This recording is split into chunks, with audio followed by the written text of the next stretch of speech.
دجنتونوخدایه دجنتونوخدایه د اسمانونو خدایه د عرش او پرش مالکه د جهانونو خدایه مونږ په یو غم کې گیر یو مونږ له دې غم خلاص کا مونږ کمزوري مونږ لاچار یو ربه منو چې ډېر زیات ګناهګار یو ربه بس تا هر حکم ته تیار یو ربه دا ظلم معاف کا بیا به بد نه کوو بیا به د یو بل وینې نه تویوو بیا به د چا ګریوان له ګوتې نه وړو بیا به د چا ګریوان له ګوتې نه وړو بیا به د خاورې نه ځان ښکته ګڼو بیا به د هر مظلوم پوښتنه کوو بیا به د هر ظالم په سر ودرېږو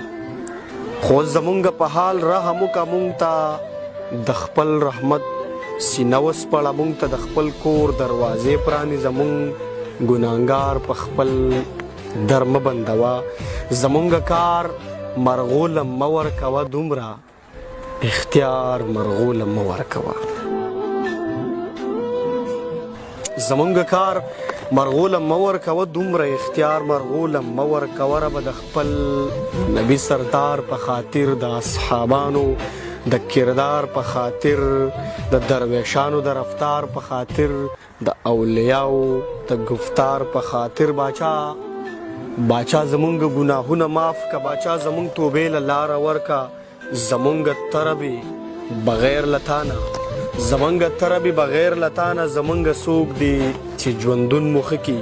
زمونږ څوک دی چې فریاد مو واورې ای د خیرو او د دعا مالکه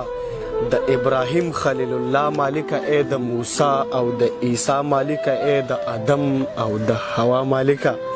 ستا بندگان بے جنازو خخیږي سره سره ګلان بے جنازو خخیږي خو د چا خواله نږدې نه ورځي څوک پیر او ملا له نږدې نه ورځي څوک امتیازه راغلې د وخت هغه چمته چرته چې چاله نږدې